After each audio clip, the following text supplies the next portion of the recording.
Hello and welcome to the work session of the Historic District Commission for April 10th. We unfortunately are not at tables for a work session, but we'll do our best to just have a discussion here up at the top. I don't know, I guess I'll still read that the board's action in these matters has been deemed to be quasi-judicial in nature. If any person believes any member of the board has a conflict of interest, that issue should be raised at this point or it will be deemed waived. Nobody here in the public. Maybe there's some people out in TV land or on Zoom. But we're here tonight to just discuss again what Isaac and the planning department have drafted up, taking from our work session last month, the notes that we had taken, the guidelines, and put them into sort of action in our ordinance here. So I'd like to have everybody's reactions or thoughts or opinions on this. Before we start, I just want to kind of set the tone again for this discussion, where I'd like to have everybody be able to set aside ideologies and, we're not here to talk about the merits of solar panels or climate change or any of these things, we've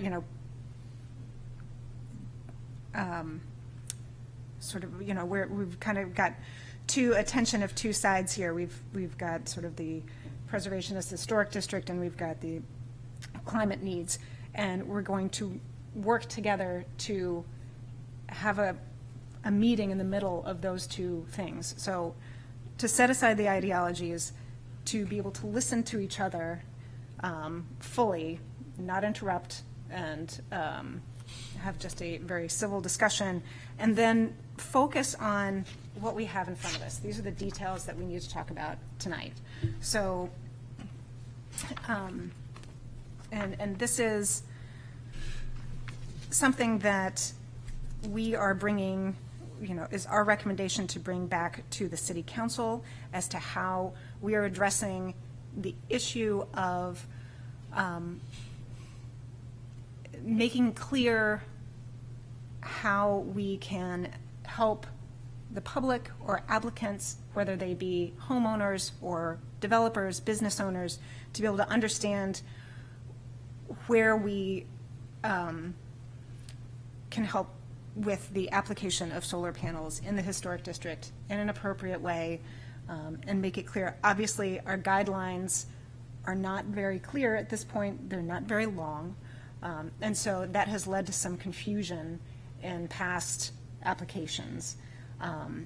And so I think the goal, as we spoke last month, was to try to put some better definitions to what we have been basically doing in practice, and basically as part of our guidelines, using the NREL document, and clarify an exemption in our ordinance, but also make it clear by sort of codifying it as an administrative approval to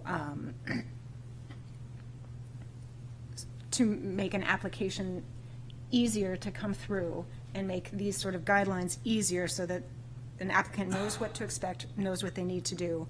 And an administrative approval is a lot faster, it's less expensive, they don't have to pay as much of the fee.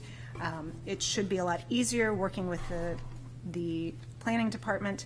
And if it doesn't meet those criteria, then the application is still welcome to come back to us so that we can work with the applicant to make sure we get to something, an agreeable and a yes of somehow, to make sure that it, whatever they would like to do with their property, just as we do with any other application or exterior change, to make sure that it's appropriate for the historic district while meeting their needs as much as possible. So, could I just ask a question? Should we raise our hands before? yes, please. Okay, and you are going to look around and recognize us. I will recognize everyone. And at that point, we talk. Yes, please. Thank you. Okay. John. you have a question? That's your question? That was Okay. it. All right. Yeah. Even though I still, this has a more formal feeling because we're all sitting up here, but this is still a discussion to, it's still a work session. We're not going to be voting on anything at the end of the night. I would like to be able to come to some sort of agreement that most of us feel comfortable with sending something to the council that are our recommendations, that are our feelings of how we can meet the goals that the council has set out. And I'll let Rich in a few minutes kind of talk about what he's passed out here. But at the same time, following our purpose and intent in the historic district, because we can achieve something that does both of those things, I think. So, I'm assuming everybody got a chance to read through all of these changes. Do we still have we gotten Larry and Dan online yet? We do have Larry. I'm blind, but I can't see what Rich is talking about, or what you're talking about with Rich. Oh, Can you hear me? They're on the website. right. So Rich had passed out the city council goals, which you can pull up on the website if you like, so you Just can go look through those. City of Oh, okay. Portsmouth, City Council, and it's right underneath everyone's picture. Yeah, okay. So if you go to City Council on the City of Portsmouth website, I'll be there. Unfortunately, Dan is not with us. Maybe he'll be able to join at some point. Reagan, can you hear me okay? We can, yep. Okay, thank you. I just wasn't sure the link was working fully, so thanks. Yes. Thanks for being here. And because your face doesn't pop up very much unless you're talking, if you'd like to chime in, you can either raise your hand on the Zoom or just kind of say, hey, excuse me, and I'll find you. All right. So does anyone want to start out with this discussion on the changes that have been drafted up by Isaac? It seemed like last week that some didn't understand that this was what we were pulling, this was what we had pulled together and were sending to Isaac at the end of last month's work session. So because we don't have time to pull together really well-rounded and thorough guidelines in a short amount of time, we're putting it in the ordinance so that it's very clear and it's very step-by-step and codified. As we can see here, ordinances can change and they can be amended and adopted. So I think, in the future, once we get that special chapter written for our guidelines, maybe this isn't as necessary, or maybe this gets refined. And again, this is to send to the city council for a first reading, which is going to be that first meeting in May. So there's still time to change it. We'll get their reaction. Hopefully, we'll all be able to work together to be able to weave the two needs and goals together. Right. Yes, Margo. I had 2 points. One was to support what you were saying about our goal and our responsibility as a Historic District Commission, which is it's so important, it's in the ordinance, and there are 3 guiding principles, one of which happens to address in an interesting way this particular issue. It says, attention often exists between the public's interest in preserving and enhancing the city's historic fabric and sense of place, and other interests that might damage that goal. Therefore, the Commission's role includes assisting applicants to understand and respect the historic district and its relationship to the heritage and economic well-being of the city. And I think that's the situation that we find ourselves in, and I think it's important. The city thought it was important enough to recognize that this was going to come up, that they put it in the ordinance. Mm-hmm. So that's just one item. Right now, I just wanted to address the exemption from certificate of approval amendment. Mm-hmm. And the comment I wanted to make is that I felt it was very much in keeping with all of the other types of items that are exempted. When you read through all of them, there's a common theme, and the common theme is it's not visible. It doesn't make any significant change to the structure, to the appearance of the structure, or it in some way enhances the situation. So just commenting on this one section and this one change, I found it to be very in keeping with the feel and the intent of all of these, all 11, 20 some odd exemptions that we have. So I will start with just that comment. Thank you. Anyone else have? Rich? Yes. Rich, why don't you Yeah. I'll go present through to us that too and then what some of the goals? I'll touch base on that. So yeah, I just tried to bring copies. These are on the city website. Were voted on by the city council in, beginning of the term in January, after a long retreat by the council. So obviously housing has been a big topic, trying to make housing more affordable, right? Trying to work with the applicants. So my concerns up here always become time and money, with regards to that goal, imposing time and money on the applicant. But as the second goal is integrate sustainability, resilience, climate change mitigation actions throughout city government and community. To encourage, support, promote completion of climate action plan implementation items, actions to include both the municipal side and the community at large. Identify potential changes to municipal zoning and permitting to support sustainability and resiliency, and to train and support community leaders. So I believe that the solar panel was under trying to accomplish this goal. Okay. So when we're recommending stuff to the city council, I just want to remind everybody of the city council's goals when we're going to recommend them what to do.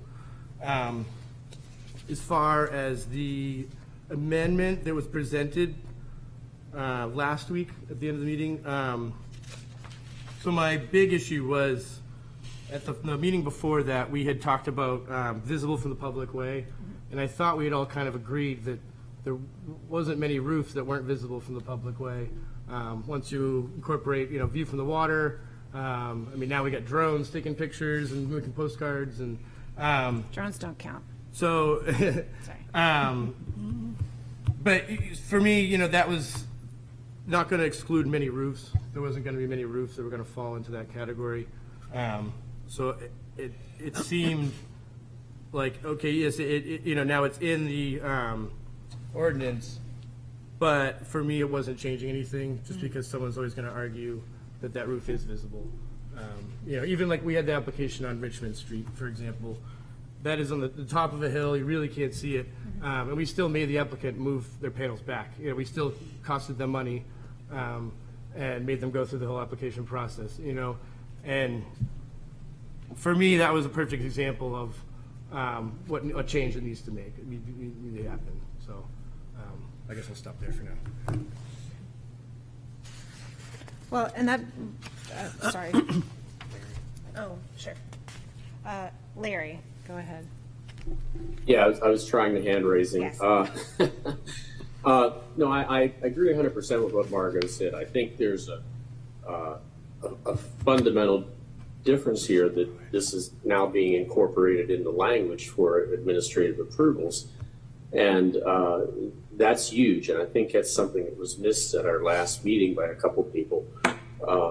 If you say, okay, every roof, which is not visible from a public way, if that is automatically an administrative approval, then you're saving a lot of people of coming to the HDC for approval of this. And I do disagree with Rich on that. I think it's, if you're driving down the street, you only see one side of the roof, the other side of the roof you don't see. This is pretty clear-cut stuff.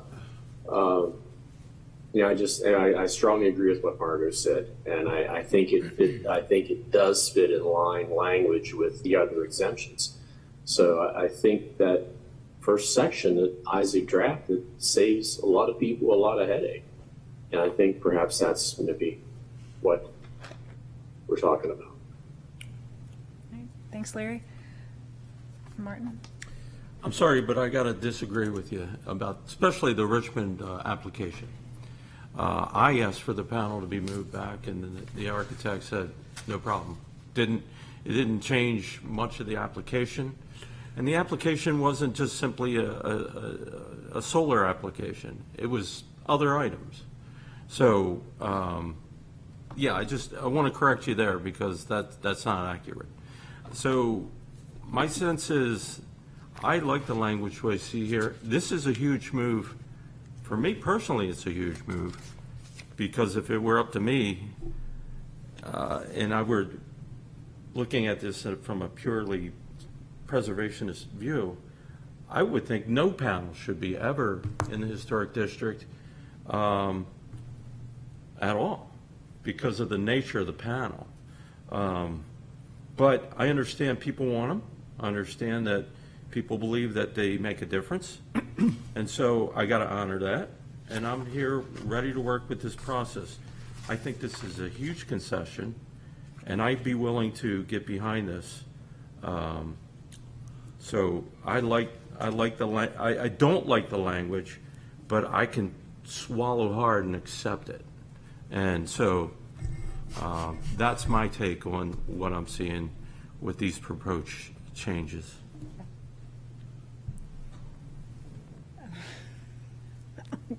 How many people? Dave? I'd just like to remind the commission that the application on Richmond also included the removal of a feature on the building, which I would think by any estimation would be breaking the rules, so to speak, about the easy installation and small footprint of an application. So, granted, semantically, the chimney hadn't been built, but that chimney was part of a previous application, and a deal was struck, and that chimney was a virtual replacement for the existing chimney on the building, or the, at that time, existing chimney. So to say that it had no impact, I think is wrong, and to me, it represents the slippery slope that we're on. Okay. Rich? Yeah, thank you. I just want to make sure we stay on track. I don't want to, talk about other aspects of the, I simply, I remember architect Ann Whitney, asking, is this going to cost you any more? And she's like, well, we're going to have more, of the, whatever the lattice work is that holds the shoring work that holds the panel on. And then I actually ran into the applicant and I was like, oh, does that cost you any money? Or he's like, yeah, of course it does. I have to do the plans over again. And like Ann said, it's going to cost us another section or whatever. So my only point was just to the solar panel aspect of that one application, because that's what we're talking about today. Right. And that's why I think that it shouldn't be under the purview of this board, because we're going to make the resident do that. We're going to pose that cost, that time, that hassle, to move it. How much do we move it? 3 inches or something? And it wasn't really visible. You know what I mean? It was, 3 feet. yeah. Exactly. Yeah, not very much. You know what I mean? So 3 feet to cost an applicant potentially $3,000 to $5,000 or something. You know what I mean? That's not good leadership on my part. But I'm, like I said, I'm trying to, under the goals of the council, we only have 2 years, and then we have to, we'll run for the election or not. But so we have 2 years to try to accomplish these goals. But imposing costs on residents and homeowners isn't helping goal number one. And then the obviously the climate change part. I recently went to the high school, and we have Student Government Day this Friday. So I met with all the students that are participating in that, and they started grilling me on what has the city council done for the environment. And I said, we've done nothing. We haven't done anything yet. We've talked about plans and stuff, and I mentioned this amendment, but just to, touch on that that's where the world I'm living in, at least. Well, I think that's one of the understood that that's one of the things that we're talking about, but I also want to make sure that we understand what the greater goal is. And the greater goal, as stated here, is to encourage and promote the completion of the climate action plan. And there are more parts of your goal and this plan than simply the addition of solar panels in the historic district, which is a small part of the city.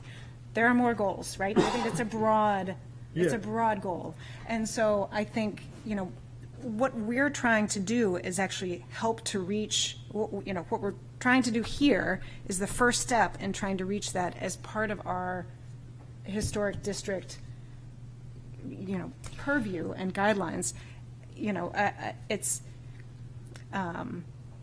purview is a big part. We're not implementing any extra costs than we have in the past. This is not a new thing. So I think that what the rest of us are have discussed and trying to talk about with these administrative approvals is trying to make it easier while at the same time still following our purpose and intent and our reasons for review in the historic district.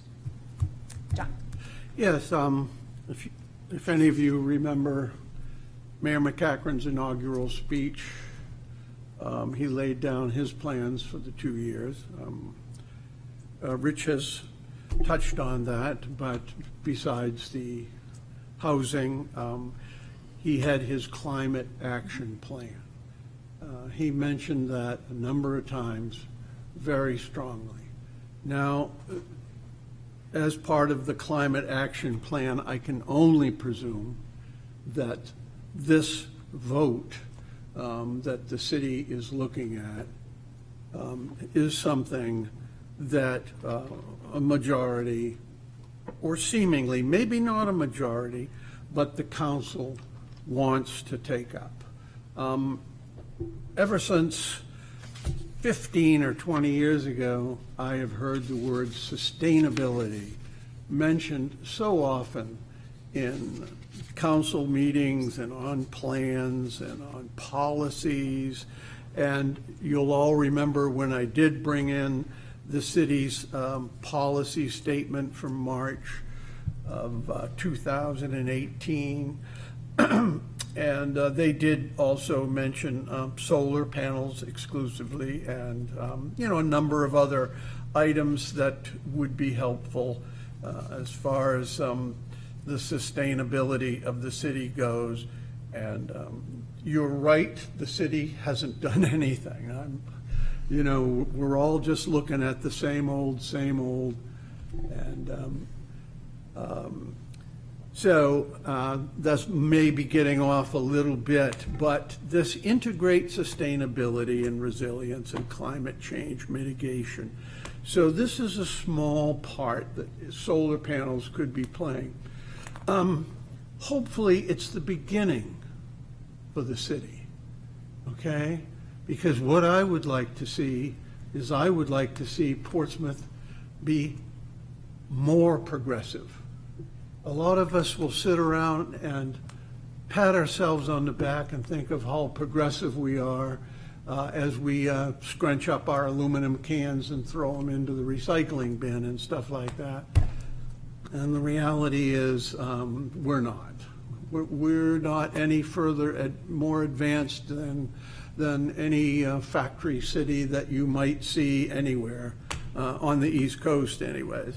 I would say. Can you Am try I and going focus too it long? Focus it to what I'm sorry. we're So looking at. what I'm saying, okay, getting down to it, is I don't see any changes on this exemption except for certificate of approval than what we have on our findings and our guidelines from 2015, 9 years ago.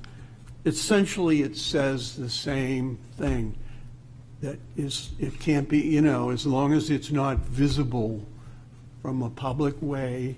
And now we're getting into whether it's visible, from anywhere, as Larry.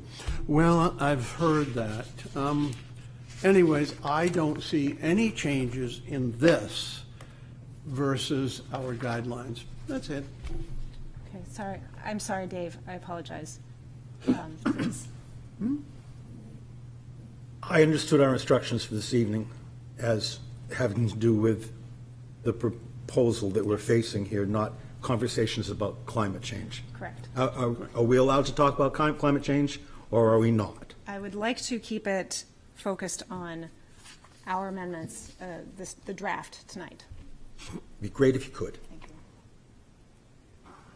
Thank Did you. you have any? I- Okay, Not at great. this time. Well, one of the, okay, let me just, before I move on. Anybody else speaks? Yeah. Hold, 1 second, Larry. One of the things that I wanted to just bring up that we're, obviously, one of the themes that we're talking about here that's an issue is the definition of this minimally visible. And maybe that's something that we need to have a better definition of in this. Because as we have written here, the administrative approval would simply be checked by someone in the planning department to make sure it met these criteria. So, so that's something that we might need to discuss and figure out what is minimally visible. It's not invisible. Minimally visible, it means it can be seen, and it can be seen, and we've been very clear here from public way. We talked in length last month about how if you can see it from somebody else's backyard, too bad.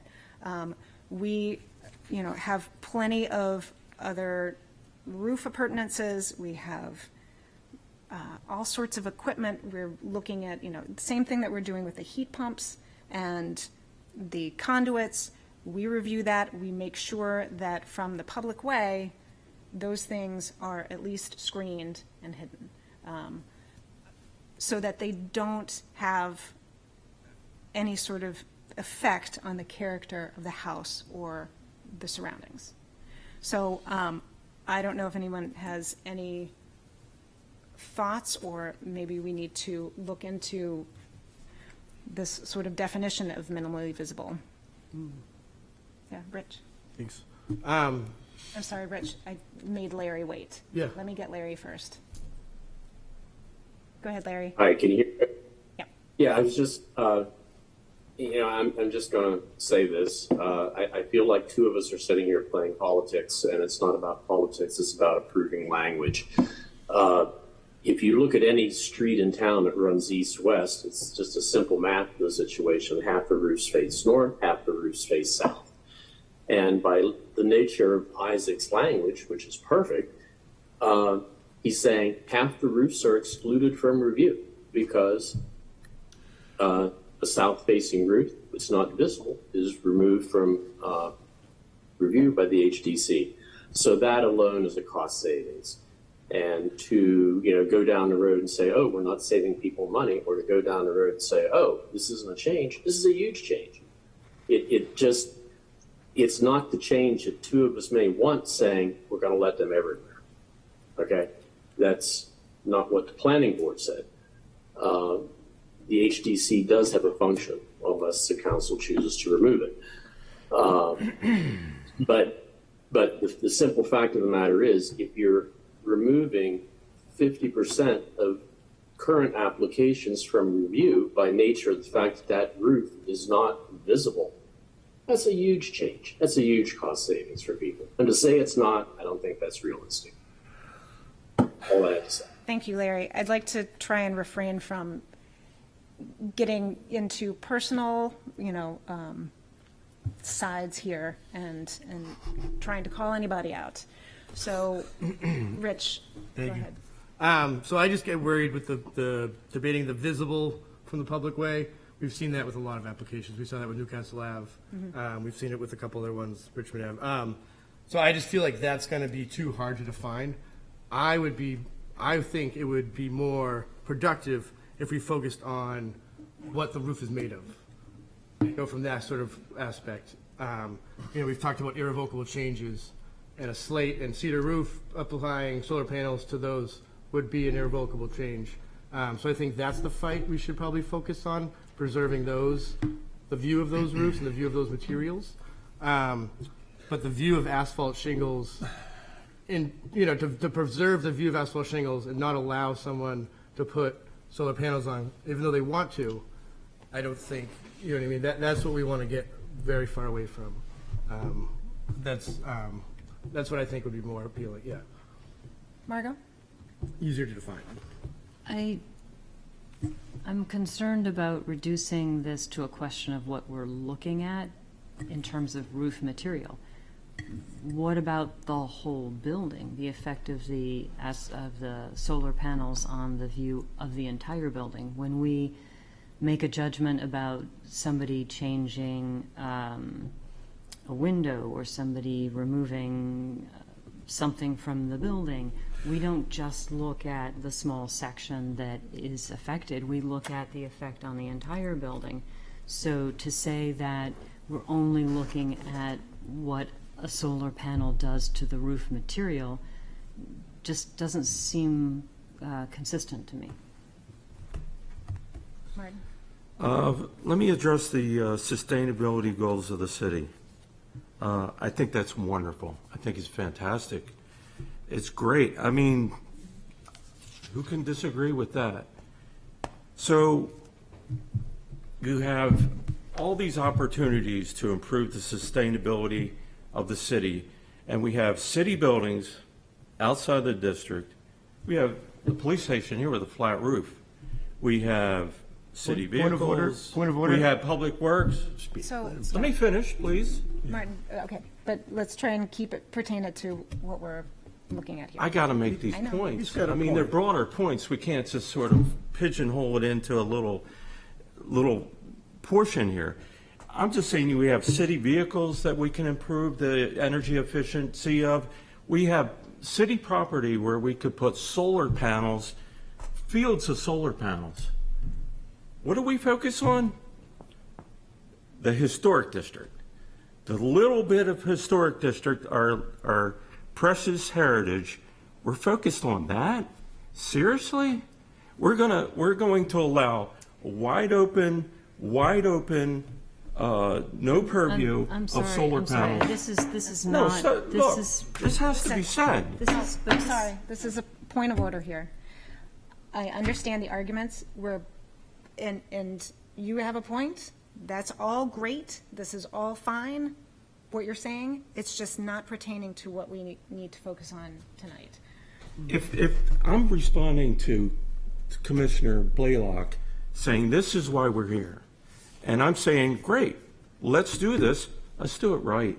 Let's preserve the historic district and still to be very sustainable and progressive. Let's do all that. Let's do it without flushing our historic architecture out the window, because that's what I'm seeing. And that has to be stated. We can't just simply say, we're not going to get into the meat of this subject and we're going to dance around code language. I'm sorry, but that's not going to get us anywhere. Rich? Thank you. Yeah, so I'm just trying to be helpful, to we recommend something to the council will be, would read and consider. When, obviously, we're here talking about the Historic District because this is the Historic District Commission. I go talk about the rec fields when I'm on the rec board. We talk about it all at the city council. But if the Historic District, which is obviously preservation of its historic structures, is our goal, that's why we come here every Wednesday, first Wednesday of the month. That's the goal of this commission, right? So that's why we've considered asking you for your recommendations, because we want your perspective. We want the perspective from the commission. But everything else, if that gets weighed, the city council has to make those decisions. We have to weigh all those things. Do I put a ball field there? Do I put a solar array field? So this is, one way we're trying to encourage. The residents of Portsmouth have tried to get solar panels on their homes, and the historic district has prevented them, the commission. Very rarely, Rich. Very I'm rarely, sorry. but it has, and those applicants came to me as a city councilor, and other people read about it in the newspaper, and the conservation, or, the Eco Club at the middle school and the high school have both been emailing me every week, asking me what I'm going to do about it. Right. So this is what we have come together and put together as, from our work session last month, that we all went through everything and agreed on. It's, the whole group came together and to more than just the materials. So we want to look at it comprehensively, and we want to come together to put something in the ordinance that we have here that makes it easy for an applicant to look and say, okay, I meet these criteria, it's a much easier application. If you can't even see it at all, if it's in the back, it's the back of the building, you can't see it, I don't even have to come. It's exempt. We put that language specifically into the exemptions to make sure that solar panels are included in that exemption for rooftop appurtenances. What is in our guidelines is very loose, and it is subject to our interpretation. It is also a guideline. It is not something that the applicant has to take into we want them to take it into consideration, but it's not a rule. Here, we have standards and guidelines in the rules to say, this is what has to happen in order for an easy approval. I think that's a big difference.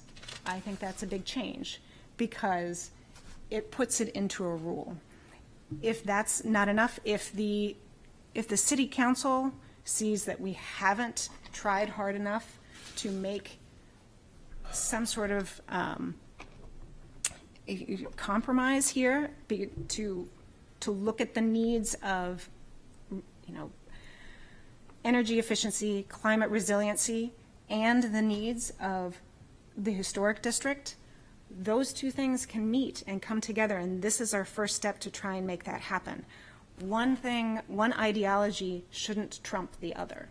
They can work together. So this is what we're trying to do. I feel like a broken record. I feel like I've been saying this over and over again, but this is our task here, and I think that this is what the city council has asked us to do. Yes, John? Yes. The only difference, I can see a difference between this latest thing, which you said we all agreed on, which I didn't, so it wasn't unanimous. But anyways, what we have here, the only difference that I can see that you're giving up any power is with looking at these administrative approval. That is the difference that I can see from this, from what's in our guidelines. Now, I want to, without discussing too much and trying to get you upset, but I agree Not getting me upset, with John. Martin completely, and I really feel that that is the way that the city should go. And, as I tried to say before, I haven't seen that, but it's the not visible aspect of it that really needs definition, and that's what I have the most problem with. Okay. Yes, Margot?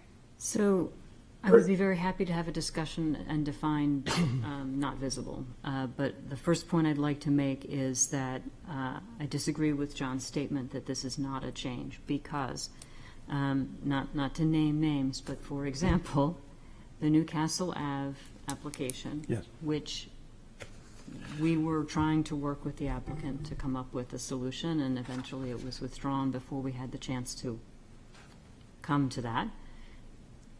That application, under these new rules, would not come to us in any way whatsoever. Not visible from the public way.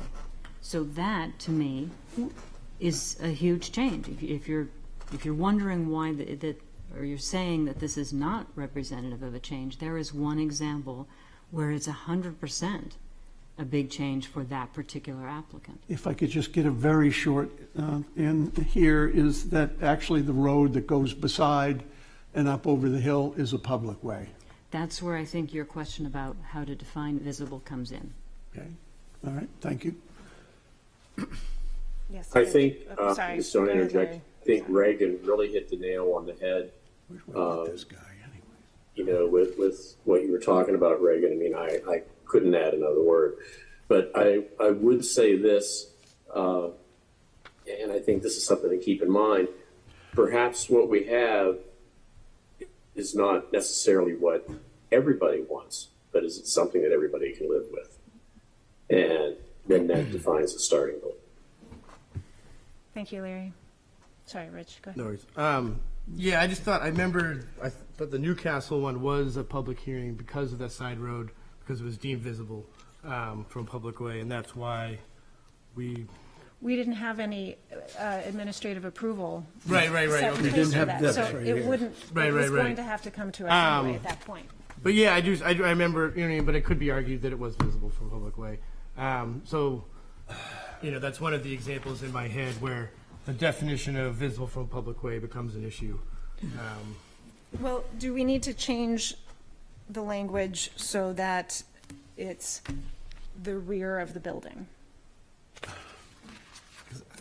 And if you have a gable front house, you have to follow, you know, these certain criteria to get to an administrative approval, where the panels are set in the back half of the roof.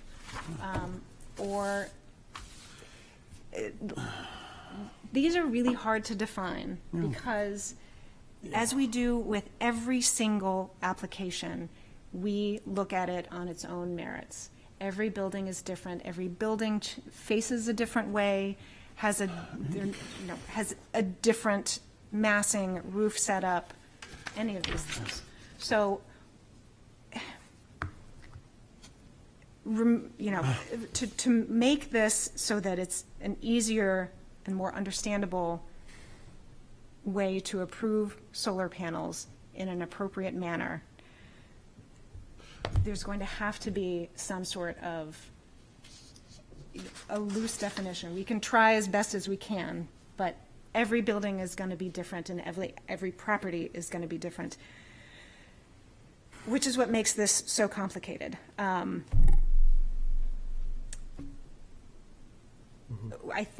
still think what is going to be the best for us is to develop very clear and well-illustrated guidelines for what we mean by minimally visible, by back of the building, by, you know, all of these things. And we will get there. In the meantime, is something like this going to be acceptable for people? Sorry, Dave. I think that what you're sort of circling around is that thing that David Holden told us that we were going to head for, that there were going to be difficulties in the rationalization of some pieces and parts of what was coming down the road, that the commission's style of argument is to determine what is appropriate and what isn't appropriate.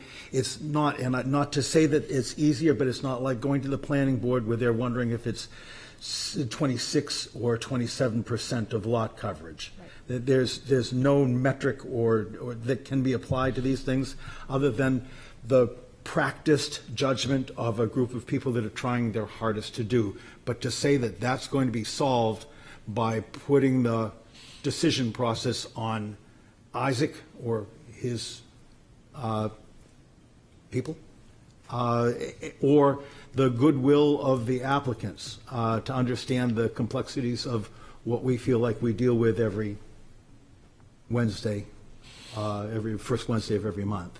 I think that what we've got is a description of the tension that exists, and I think that while it would be terrific and some of us would go home and not have to drink after a meeting if there were metrics and numbers that we could apply to these things, but we are not allowed that option, and we have to use our judgment. And I'm not saying it's impeccable, but I think that as a group, we exercise a certain level of judgment.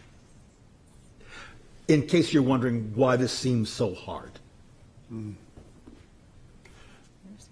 It's just John. So I find myself agreeing with Dave. No. Yes, exactly.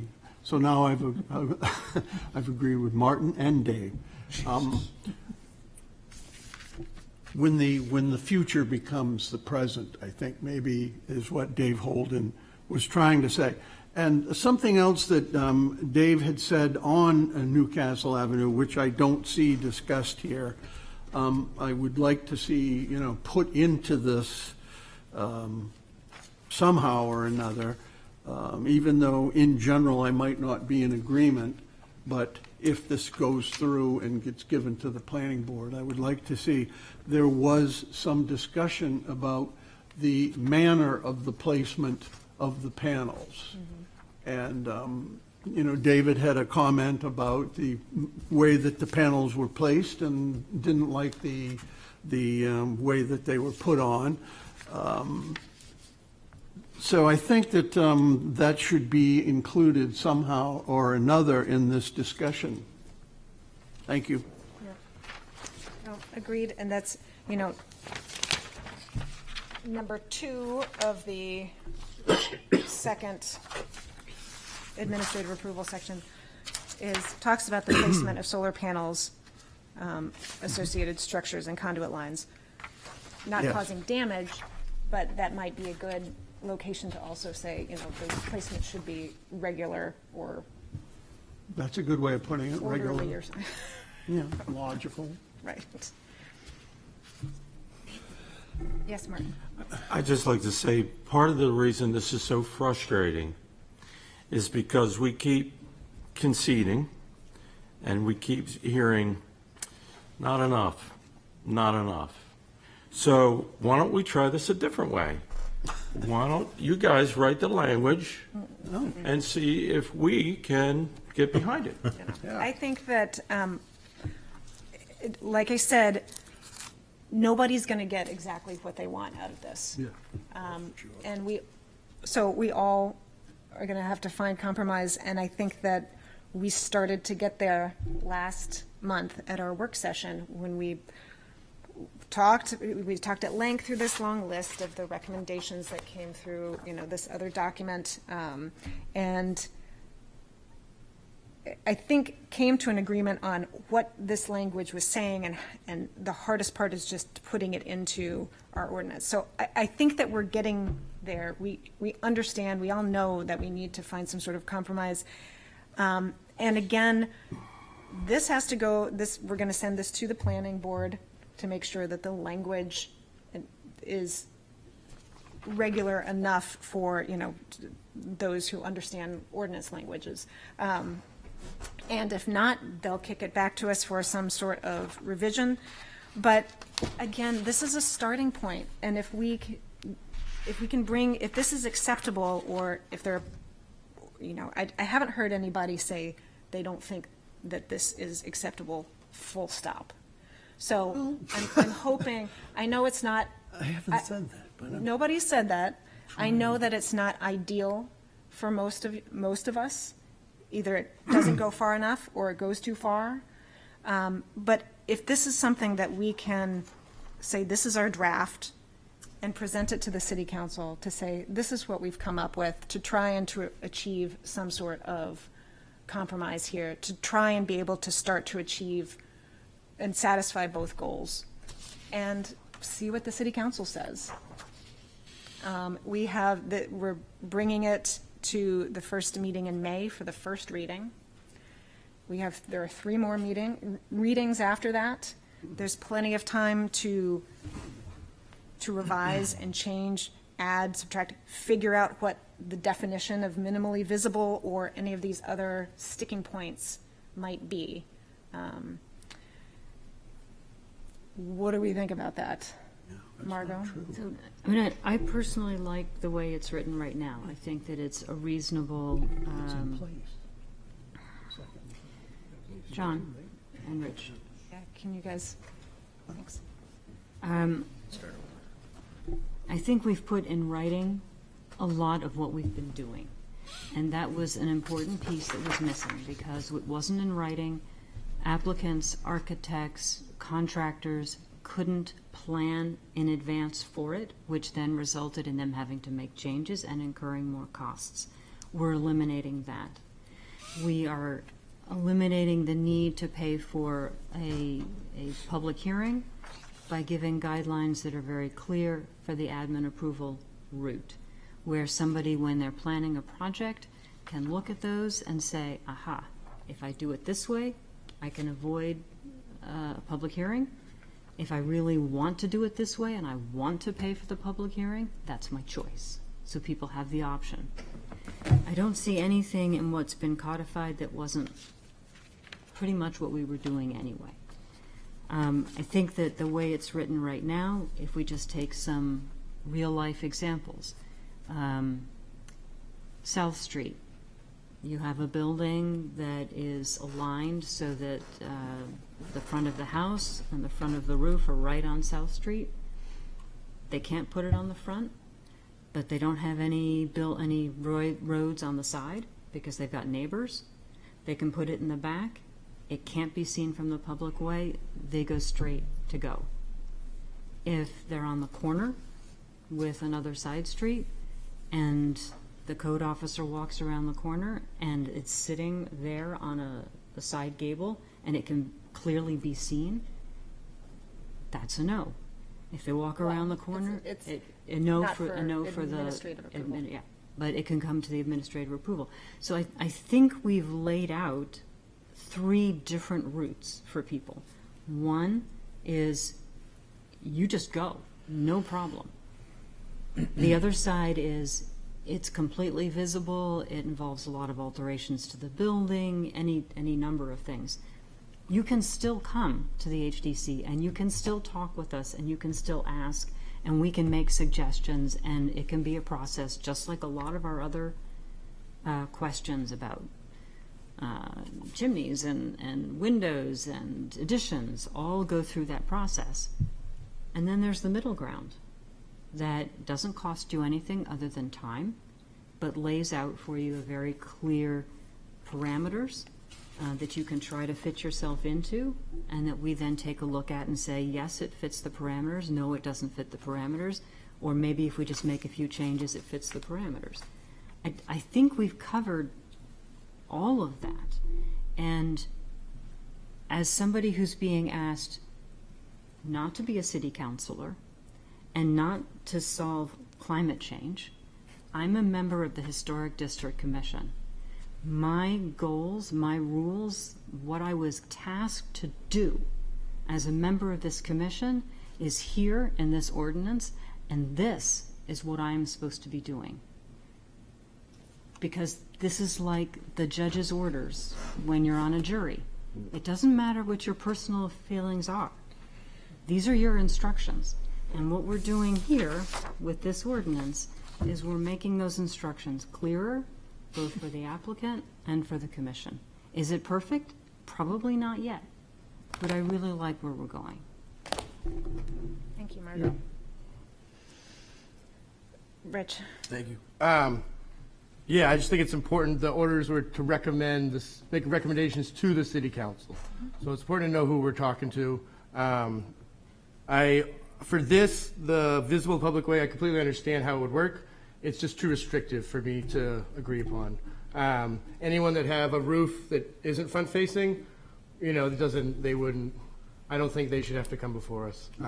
I think if they have a shingled roof and, they're both slopes are facing to the side, they shouldn't have to come before us. If they want to get solar panels, they should go get them. Under the fire department, and they have a south-facing roof. So that's why I think if we had changed number 7 under the exemptions, if we said not located on the roof surface, if it is, how to word it, if it is on a shingle roof, then it should be exempt. I think that would be, because there's no argument, everyone would understand what a shingle roof is, asphalt shingle roof, not a cedar.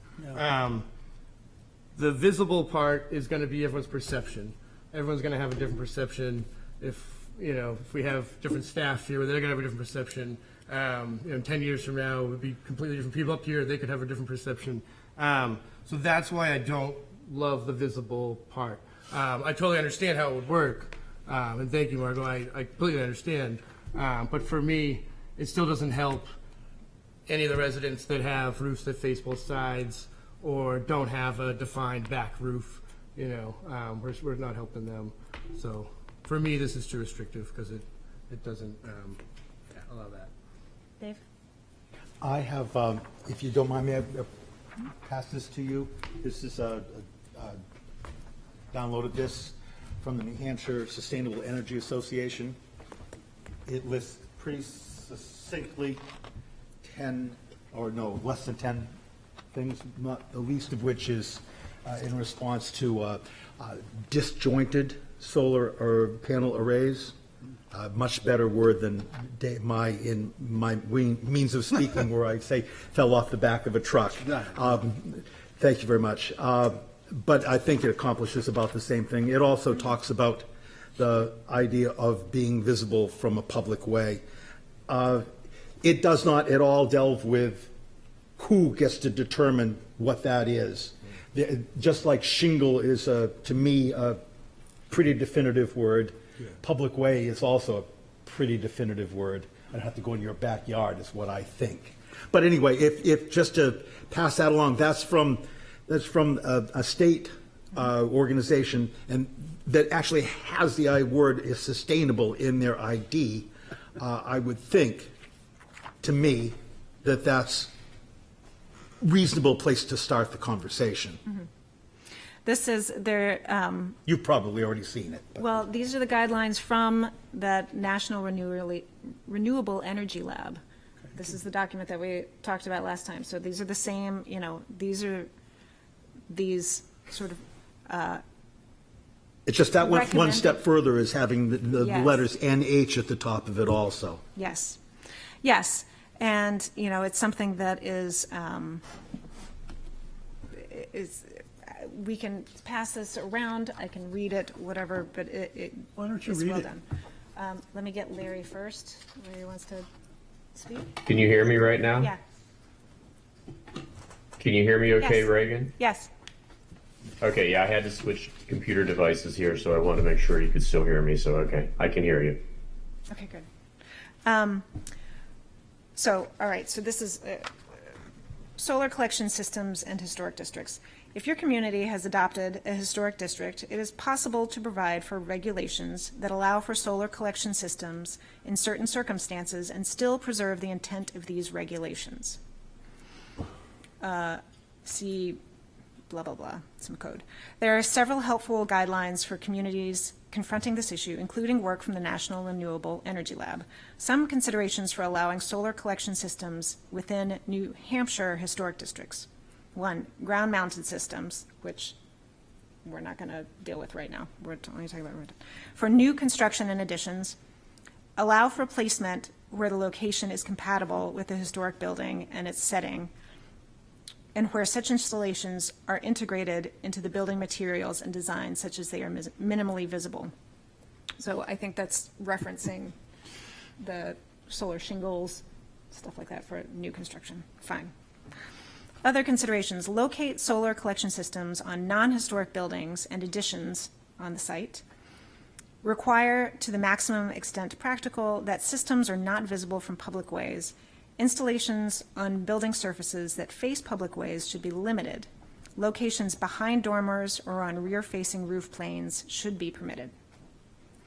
Require materials and colors that blend into the building design and colors to minimize conflict with the historic character of the building and the district. We didn't even go there in ours. It's still black. Avoid multi-roof systems and disjointed installations. Installations on flat roof locations should be screened in keeping with the character of the building or set back from the edge of the roof line. Building integrated systems such as tiles and other materials that mimic other building components should be permitted. So that's the tiles. Considering these provisions will allow a community to balance solar installations with the goals and objectives of historic districts. So Thank you, David. Yes, it's condensed a little bit further and a little bit more clearly. Just, where was that from? I just wanted to. This is from the NHSEA Model Solar Zoning Ordinance. Okay, cool. New Hampshire. C. Okay. Yeah.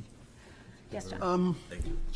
Because this is going into an ordinance, to me, this is much more serious, obviously, than guidelines, et cetera. And changing the ordinances in the city is not something that we do all the time. And so with that in mind, I'm also feeling that if we could, there again, if this passes through, okay, and we're looking at not visible, minimally visible, or in the back of the building, that other items, there are being developed, and there are some available commercially right now, very small turbines. There is a turbine system that actually will go on the peak of your roof, similar to your ventilated shingles that a lot of people are aware of. There are systems out there that I think should be put in here if this is going through with not being visible and, being on the back of the structure, because I don't think it should just be solar, because then it's going to come back to us again when somebody comes up with one of these plans. Except we're talking about solar panel. Right, so I don't. Thank you, Larry. So are you, if we're going to be changing, and updating our exemptions, sure, let's look at all of them. But for right now, I think, and I'd be interested to have, if you want to bring forward information about these things to add, then I think that's something that we can look at down the road, and maybe in these next readings, those could be added. But, I'm just afraid Let's when this start. gets to be an ordinance that'll be it for a while. there are other things that I feel like are in line with, sort of these environmental goals for houses, such as, I know that putting storm windows on are exempt as long as they're wood. Maybe we change it so that they're just storm windows, so that people can easily replace their storm windows and get that energy efficiency rather than get a better energy efficiency rather than coming to us and saying, oh, well, everything is leaky, I need new windows. These are other steps and other ways that we can still use to go towards this main goal that the city council, for climate resiliency that they're looking for. And again, a lot of this can be addressed in a new chapter of our guidelines that very specifically goes to and talks about all of these different approaches. And that's something that I would like to ask the city council to, at some point, be able to use those funds to hire someone to do that. And I'd like to move that forward as well. But right now, we have to deal with this task at hand. Yes, Rich? Thank you. Yes, I've been fighting to keep that in the CIP and keep that in the next fiscal year budget. Thank you. Not to get off topic, but just to touch base, Dover right now is proposing $30,000 off of your assessment value of your house when it comes to property taxes if you have solar. So I'm just saying, like, as far as City Council Portsmouth, Dover, this is how progressive they're getting. So just keep in mind when we're making recommendations to the City Council of Portsmouth, and we want them to listen, this is what they're competing with, just to keep in mind. What about Exeter? They have Yes, a Martin. huge solar farm. I think that's a great idea. Let's do the same thing. They make it a Do we have to do it? The historic district is always going to be my point. Always going to be my point.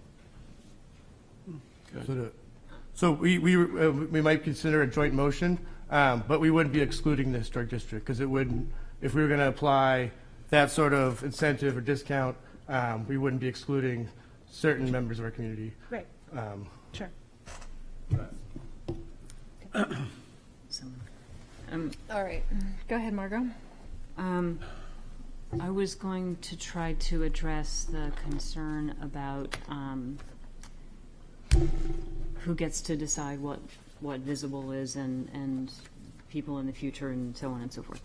So we won't be able to solve it tonight, but if I remember correctly from our design guidelines, there's some really great illustrations that are used to explain how you look at mass and how you look at how a building, a new building in particular, fits into the character of a city block.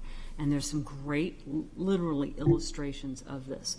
And I could see somebody with some time and money coming up with some illustrations of different homes with different aspects on the street, turned this way, turned that way, with a right-of-way down one side, with a main thoroughfare this way, and perhaps giving some guidelines as to, okay, what's the angle, right? So let's say you're driving down Richmond or you're driving down South, because that is a situation where we've had two gable-facing buildings where we've approved solar panels as long as they were set back. And we kind of all sort of drove down the road and we're like, well, you know, if it's this side of the chimney or it's that side of this, then I feel okay about it, but not further. And if we could put that in some way where it says, all right, if you're driving down the street and you can't see it until you're hitting 20 degrees, poof, you're done. I mean, but we can't do that tonight. Right. But I think that it should be something we should aspire to, because the clearer it is for the applicant and for us, the less arguing and judgment call we're going to have in some of this. Now, there's always going to be a little judgment call because every house is different and every road is different and every angle is different. But it gives you a starting point where people can look at it and say, I don't have a prayer. For example, we have a house on Middle whose two broad facing roof tops, even though they're turned gable end to the street, because of the way the house is turned and because there's nobody on the lot next door, you can see those things as plain as if it were a front-facing house on South Street. It's just the bad luck of that particular homeowner that there doesn't happen to be anything right in next to him or her blocking the roof. But that person can still come to us. Yes. And we will still work as best as we can to make sure that we try to find some solution. I don't think in anywhere in here we're ever saying no. It's like not allowed here, because we can have any, our job as the Historic District Commission is to, as we looked at in these sort of review points, to work with any applicant to understand what their needs are, what they want to do with their property, and help them, which is what we always do, help them come to some sort of conclusion, where it is acceptable in the historic district, and hopefully, and will meet their needs as well as we can. Yes, David? Just to possibly confuse things more, and I apologize for that, but as an exercise, everyone here trying to make a decision, trying to understand this, I would suggest take a ride down Thornton. Start up on, I guess it's probably Corner of Stark? Woodbury Ave. Start in Woodbury Ave and go down Thornton. And just look, I find and I'm sure everybody's no secret that I find the panels are difficult to rationalize in my mind with the wooden structures that they're on for the most part. But it's quite a lesson going down. It's pretty obvious every time you see one. I mean, they jump off, and you can see the disjointed, the rearranged parts, the solid panel parts, the avoiding things. There's one where they leave out the skylights. Skylights on the roof. It's too cute by half. But it's a complicated thing, I think, is what I want to try to say. You should all look at that and ask yourself what simple rule there could be that relates to 27% of lot coverage. A simple rule that you could put to that to somehow wrap your arms around the issue. Sure. Thank you. So this is, John? no two brains work alike on this. I drive down Thornton, God knows, 6, 7, 8 times. I don't know how many times I do. You know, I know the houses that he's speaking of. When I drive down Thornton, they don't affect me one bit.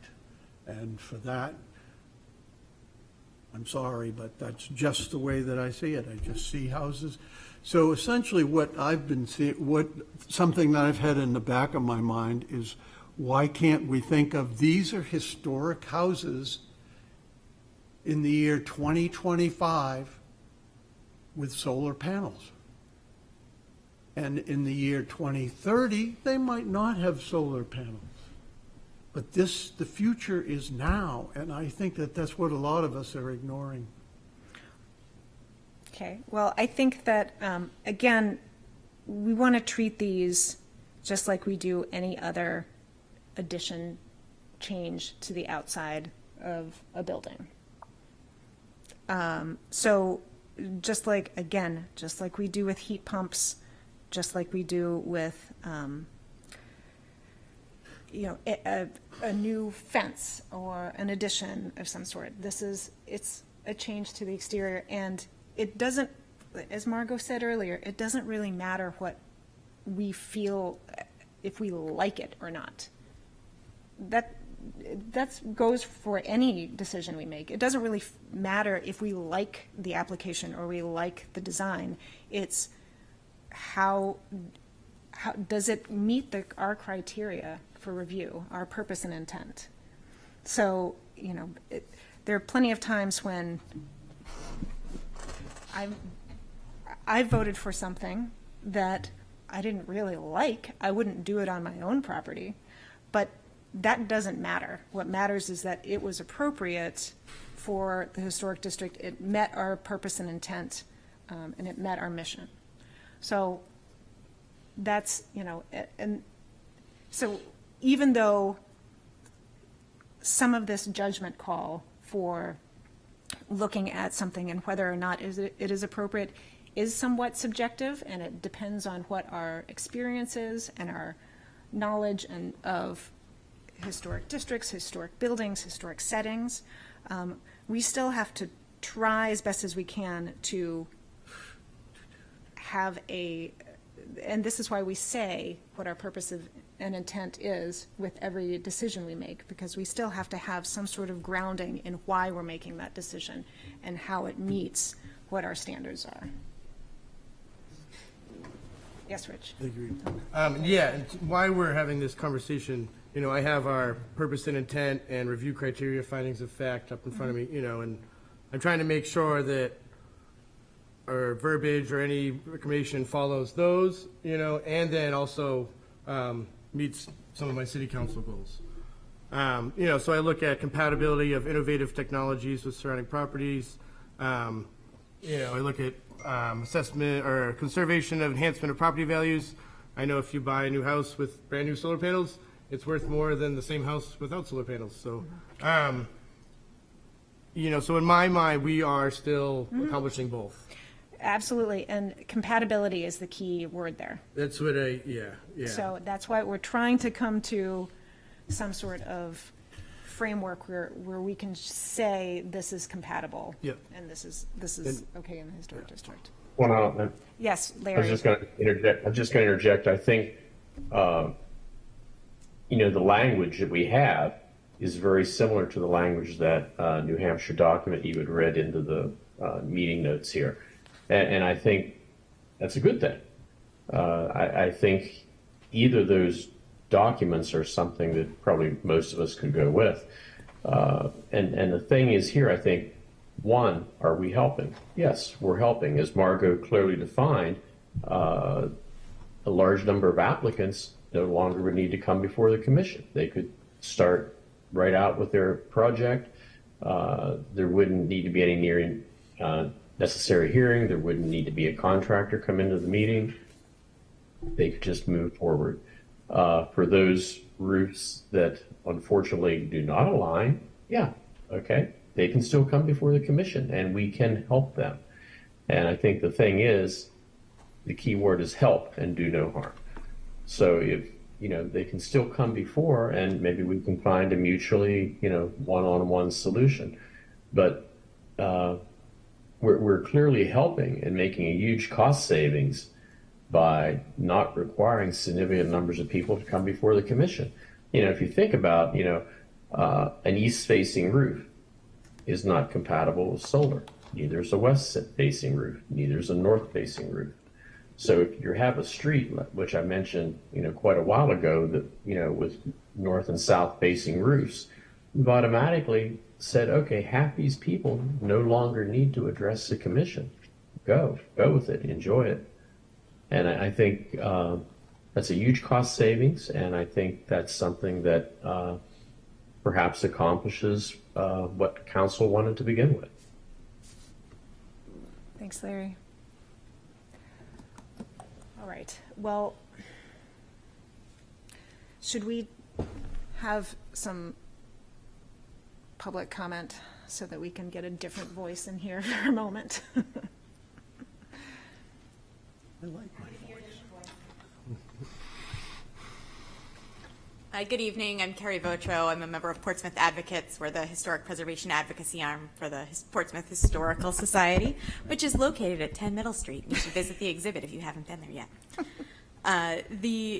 So I took a look at the ordinance. We kicked it around a little bit, have a couple of recommendations. I think you guys have touched on a few key items tonight. There are definitions of items like minimally visible is hard.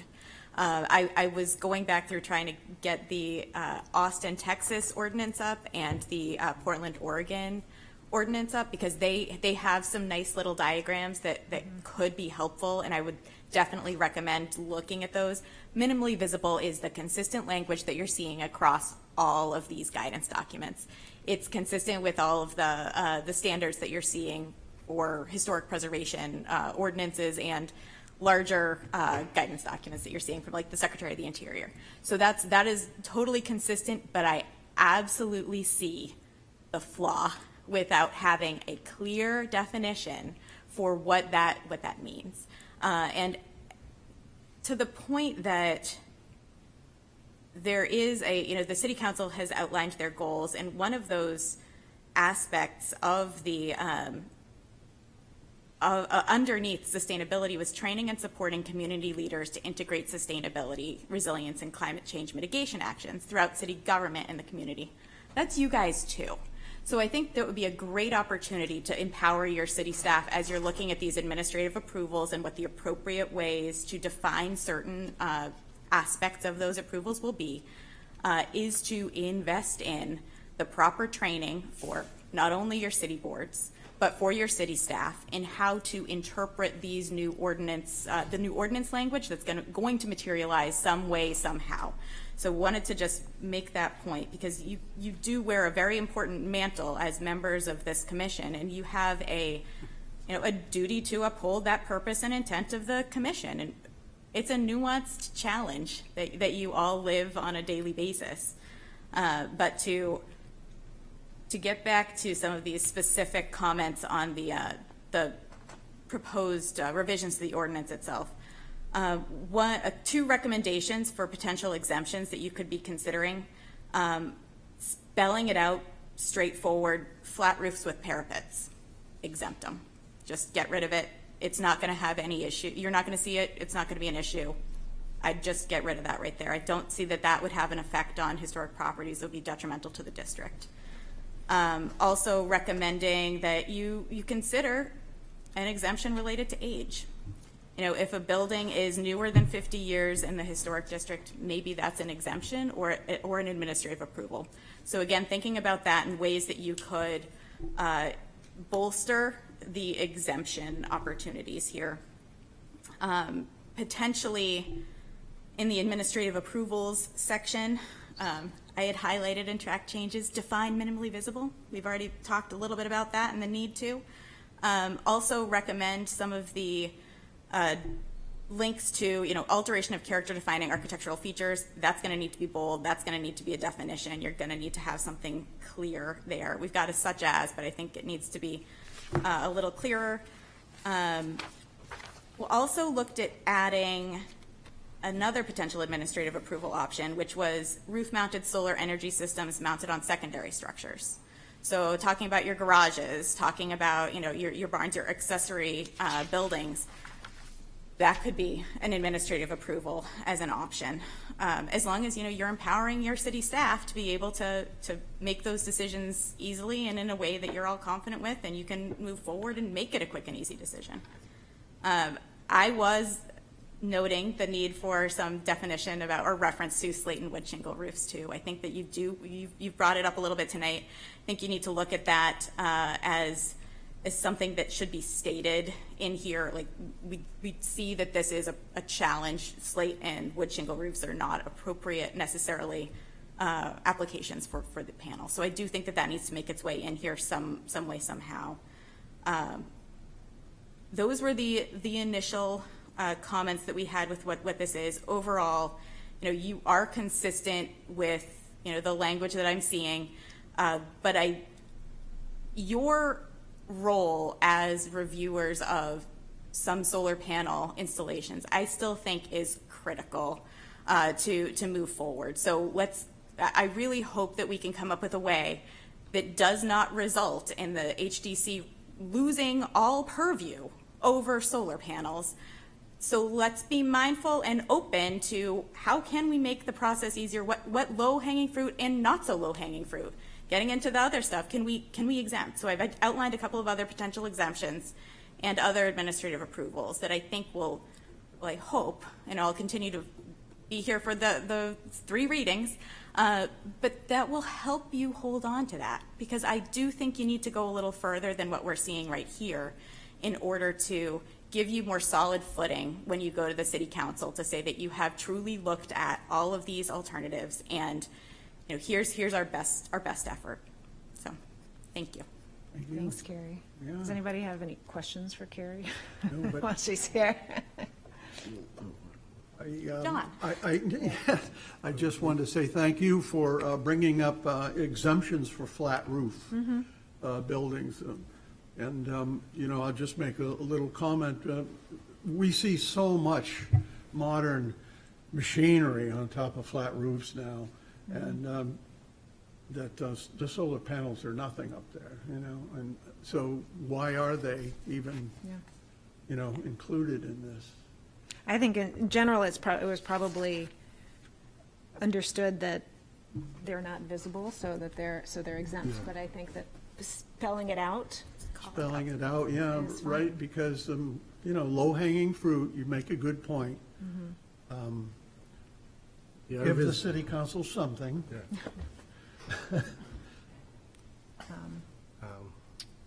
Martin, did you? Yeah, I want to reiterate in a different tone than previous. I do think that these sustainable goals by the city council are worthy goals.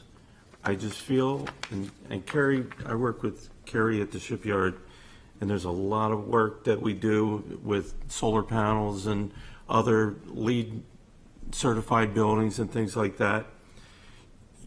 These goals can be achieved in other places that are less damaging to the historic district.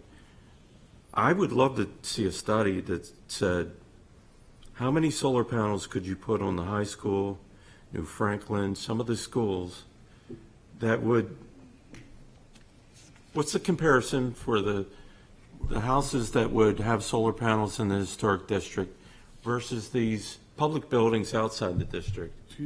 And So what kind of, I was going to say, do you have anything in particular from what Carrie said to respond to? I would just, I agree with you totally. I think we've gone far enough with the language. So you don't agree with me totally? And, well, I just feel that there's always going to be this moment where you look at something and you know it's right and you know it's wrong. Oh, and it's so hard to codify, right? And so hard to codify, and, you know, I don't know that we're ever gonna, you know, get there without having this incredible document and ordinance that doesn't rely on the judgment of the HTC. Rich? No, I didn't know we were going to have a conversation with the public and stuff. Well, I'm sorry. It's a work session. Yeah. That's what I reminded this work session. And I will remind the new display down at Discover Portsmouth is fabulous. And if you look out the window, you get a nice view of solar panels. They're right there. And, you know, they're off in the distance as well in the McIntyre. But I don't want to, you know, let's just focus on the Historic District. I don't want to talk about other, you know, other departments and other stuff like that. I want to open and stay on topic. Carrie, could I ask your opinion on, we have a lot of shed dormers that people either have or put on their buildings. And a lot of them are very low angled because that's the way they get their headroom without raising the actual roof itself.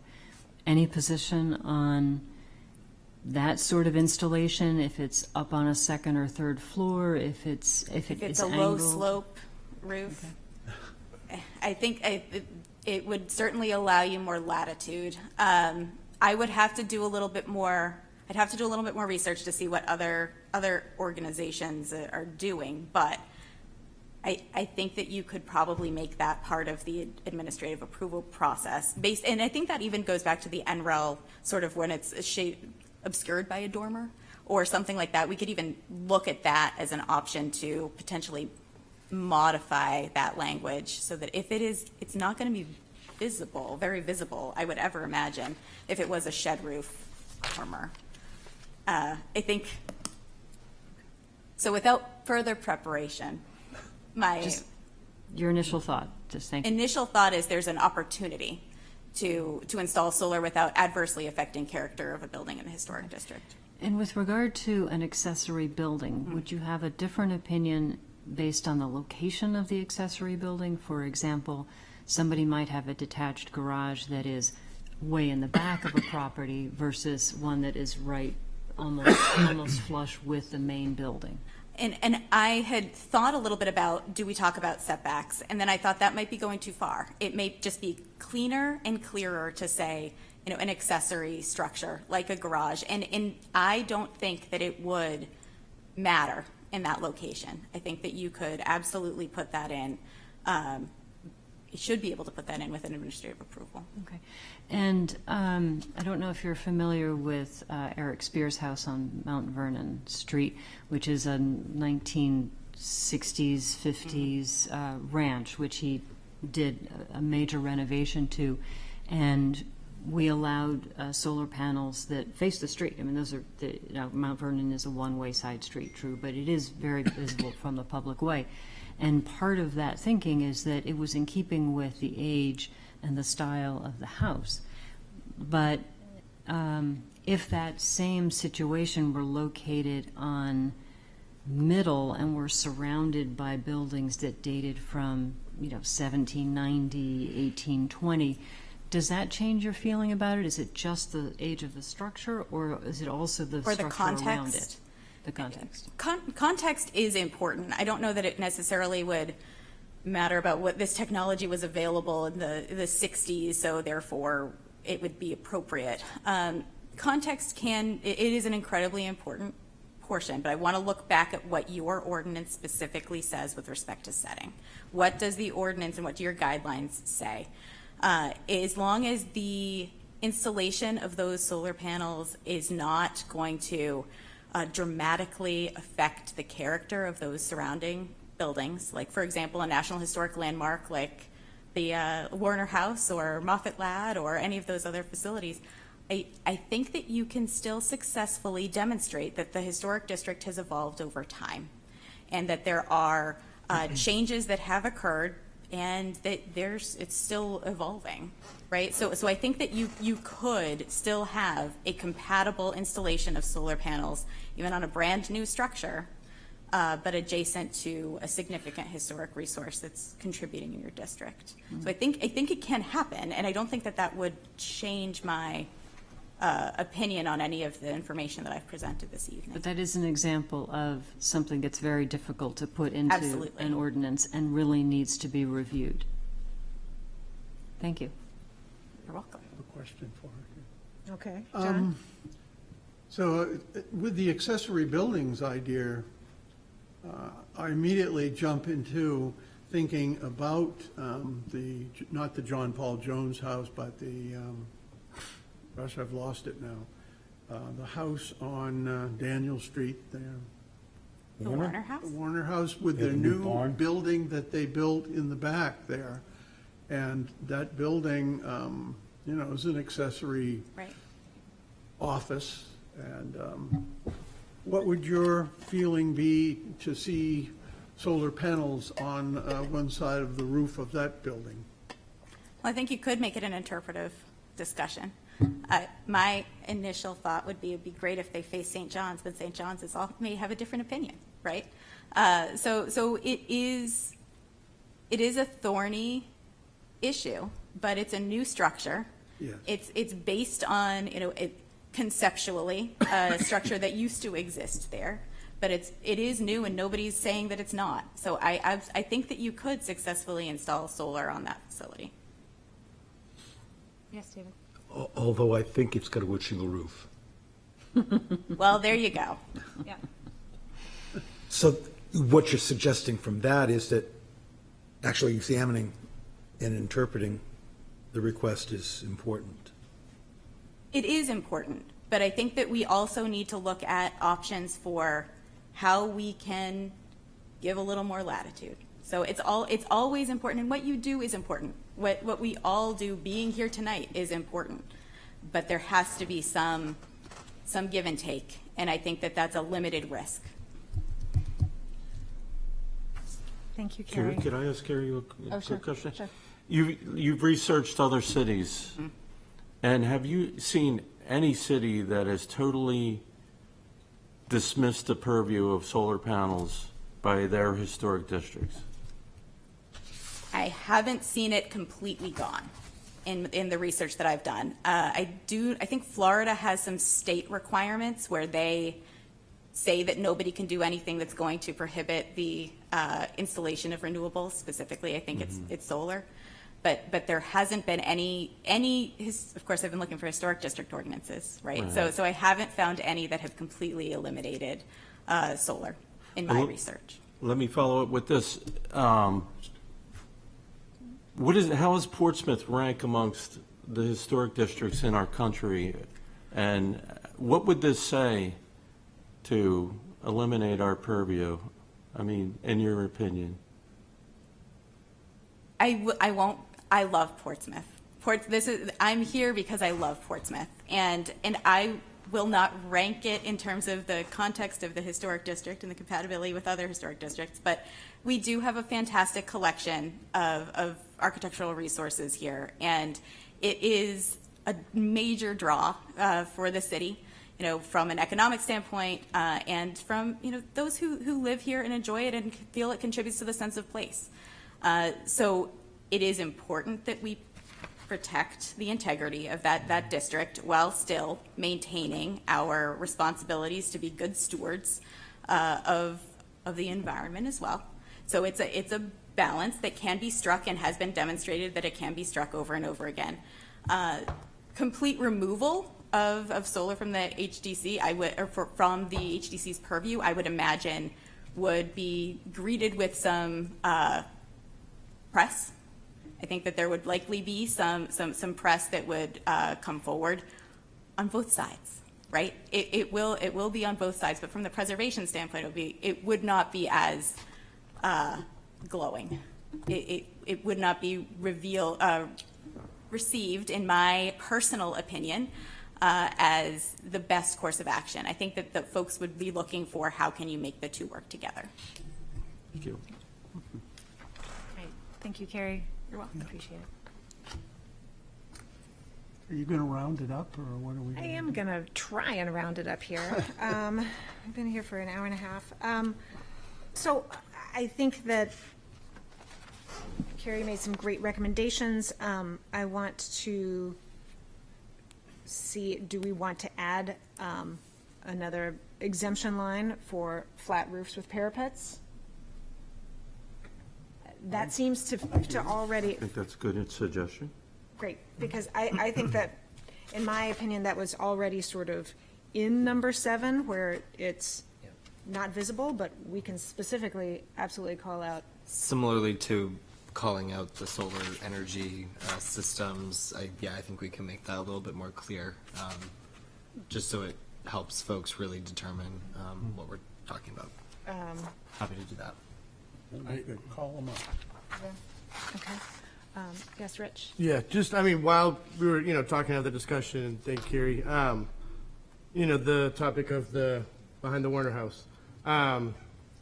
So that's a great example, because see how we couldn't define it until we realized we went to the material of the roof. That's why I just really think that's the easier way. I think not doing that is gonna make it harder to understand. It's gonna, put it on staff, to look at all these different, if there's 6 different lines, it's obviously gonna make more time, right? So I just wanna be cautious of, you know what I mean, listing off 10 different things where we could go this other direction and be like, hey. I don't think it needs, I don't think it necessarily has to be another direction. I think that we can make sure that language is in here, like Carrie said, so that it is clear.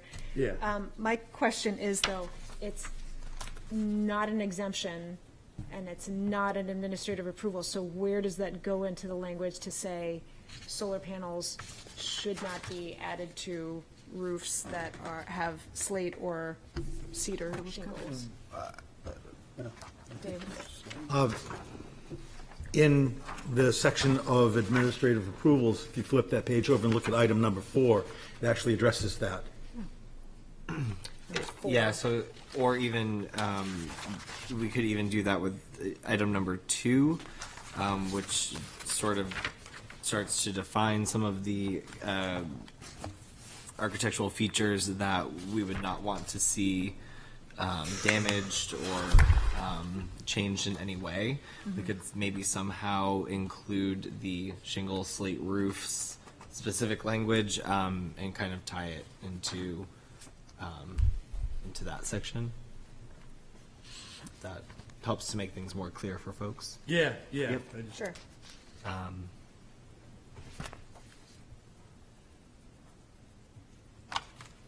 Yep. Do we want to add secondary structures to the administrative approval? It's, like we said, it's, I was hoping those would be exempt, but. well, we could,